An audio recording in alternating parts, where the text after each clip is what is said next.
Hello everyone and welcome back to Singapore. It's dark. Petrov's in 5th, I'm in 21st, and he's the guy that I need to beat. He's 1 point. I'm on 60 points in the championship. He's on 61. He's my rival. He's the car that I need to beat. I'm miles ahead of Sutil. We don't need to worry about him. I'm about 50 points ahead of him in the title race, but it's Petrov. He's the car that I need to beat. And if I don't beat him, I'm going to quit the game.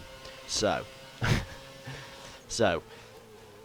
we ended the first episode with me realising my tyres were absolutely ruined. I had to pit early and was put into last position because I spun out a few times, and now I've caught up with the back markers, Liuzzi being the one. A few cars have pitted, including Sutil, who is now behind me, and I'm now going to have to overtake. I'm going to have to absolutely, the ones that pit and come out ahead of me, I'm going to have to catch up and somehow overtake and see if I can get close to Petrov. So Liuzzi's holding me up to hell here, so I'm going to nip up his inside there, and that's easy enough.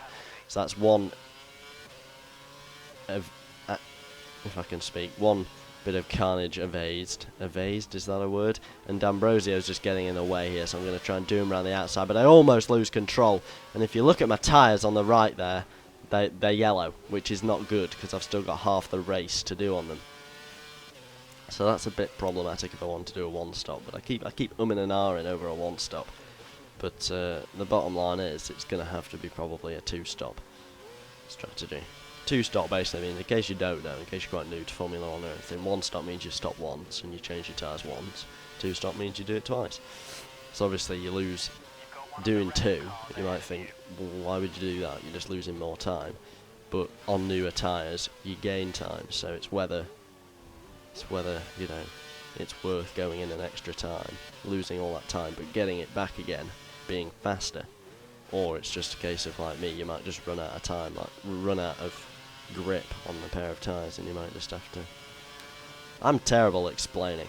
Anyway, so it's lap 7, so we're over half distance. I'm getting green sectors, which is nice to see, despite the yellow tyres. And Heidfeld, Petrov's teammate, is behind me. We're going on to mix 3 because I've got more fuel than required, and we're going to absolutely guts it. So I'm gaining time on Heidfeld here, I think. I should be. Anyway, if I'm not, it'll be a bit disappointing because I don't think he's pitted yet. And if he has pitted, then that's a bit problematic. So we're going to just... I need to get past Heidfeld here, basically. That's the bottom line here. I need to get past Heidfeld and then actually get past the car ahead of him. In fact, I'm going to struggle to find... Where even is Petrov? I can't even see the blue marker on the thing, on the graphic in the bottom left. So how the hell am I supposed to catch Petrov if I can't even see him on the track? And he'll be on newer tyres than I will because they all pitted after me. So there's no alternative. It's going to have to be a two-stop strategy. And we're going to have to just see what I can do.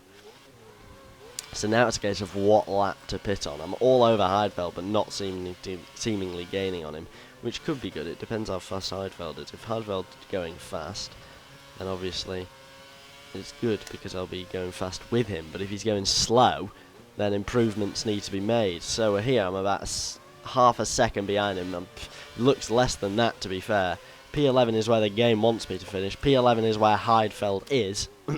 But forget P11, we need to get Petrov. Where's Petrov? I've lost him completely on this circuit. He could be anywhere. He could be in the final chicane, or he could be, even though there isn't a final chicane on this track, he could be anywhere. But I'm definitely going for the two-stop strategy. In fact, I'm probably going to pit at the end of this lap. If not the end of this lap, at the end of next one. Which is going to leave me with 3 laps to come from about 18th. Well, it says I'll rejoin in 19th there, so it'll take me... I need 3... I've got... Well, the bottom line is I'm not going to be able to do it. I'm not going to be able to do it, but it's worth a go. It's worth a go. It's better than just sitting behind Heidfeld for about 6 laps and not actually getting anywhere. In fact, Alguersuari's closing in on me here, which is an absolute massive disaster. That's... Alguersuari's in a Toro Rosso. Toro Rossos are like the slowest car out there, apart from the HRTs and Caterhams, etc. But, yeah, he's closing in on me, so I'm picking the option tyre. Obviously, when I pit at the end of this lap, I'm going to go on to the faster tyre, the red marked option tyre, which I just call soft. I don't get why they don't just call them hard and soft. If someone could explain that in the comments, why they call them soft, option and primes, rather than just hard and softs. I'm losing my voice here.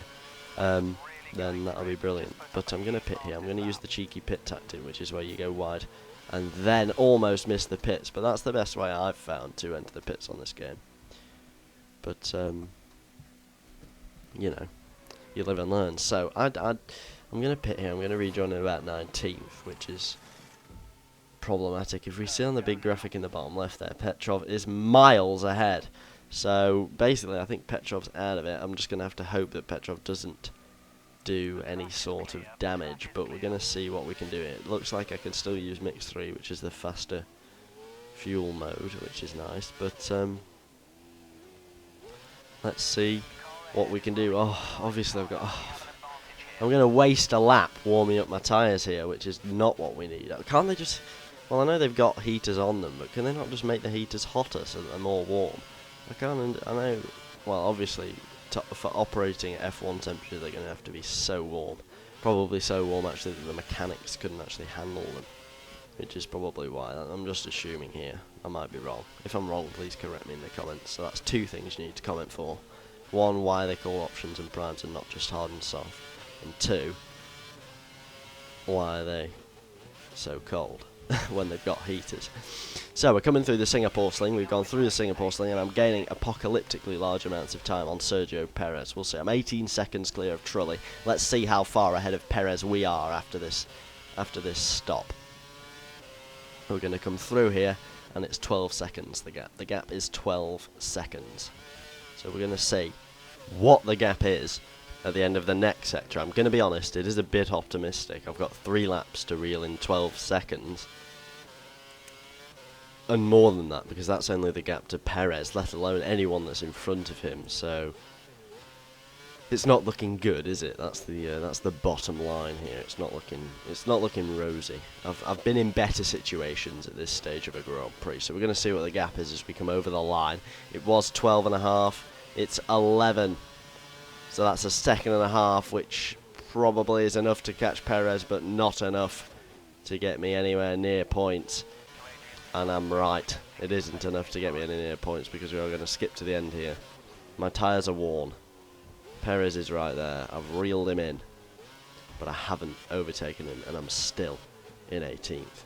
And I'm going to I'm definitely going to finish 18th now. I've just smashed my front wing off, so it's 18th finish, which is well, it's a disaster because what's his name? Petrov. If I can get my words out, is going to finish in the points. So, well, it'll be interesting to see what the title race looks like between me and Petrov.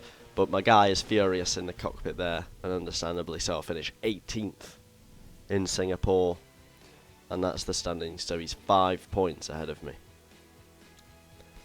I need to beat him in Suzuka. Thank you very much for watching. Goodbye.